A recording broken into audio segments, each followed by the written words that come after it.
पुरंदर तालुक्यामध्ये पंचायत समिती आणि जिल्हा परिषद निवडणुकीचं बिगुल वाजलंय। आज फॉर्म भरण्याची जी आहे ती शेवटची तारीख होती। 3 वाजून गेलेत। अधिकृत उमेदवारी जाहीर झाली। कुठल्या पक्षाकडून कोणाला उमेदवारी द्यायची हेही निश्चित झालंय। आपल्यासोबत भाजप पक्षातील अधिकृत उमेदवार आहेत जे की माळशिरस गणामधून पंचायत समितीची निवडणूक लढत आहेत। दादा काय सांगाल, आज फॉर्म भरलाय, काय भावना आहे? खरं तर आज फॉर्म भरत असताना पुरंदर तालुक्याचे माजी आमदार संजयजी जगताप सरांच्या माध्यमातून माजी आमदार अशोकभाऊ टेकवडे असतील, गंगारामदास जगदाळे असतील, बाबारावजी जाधवराव असतील, जिल्हाध्यक्ष शेखरजी वडणे असतील, त्यांनी माझ्यावरती विश्वास ठेवून माझ्यासारख्या सर्वसामान्य कुटुंबातील तरुणाला पंचायत समितीची माळशिरस गणातून अधिकृत उमेदवारी त्या ठिकाणी दिलेली आहे।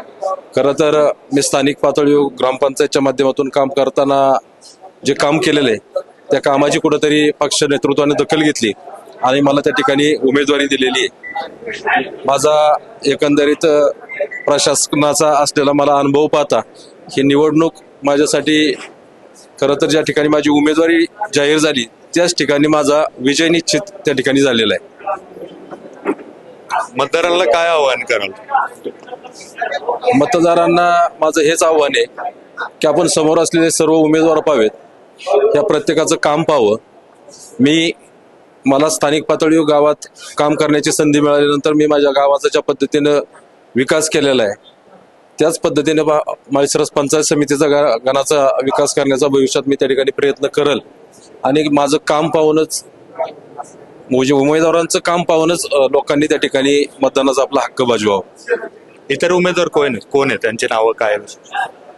खरं तर मला अजून उमेदवार कोण आहेत हे अधिकृत त्या ठिकाणी समजलेलं नाही, परंतु गणात चौरंगी लढत होईल असं त्या ठिकाणचं चित्र आहे आणि संभाव्य जे नावं पुढे येते ते सगळेच माझे जवळचे मित्र आहेत। असं म्हणजे हे सगळे मैत्रीपूर्ण लढत आहे असं मी समजते।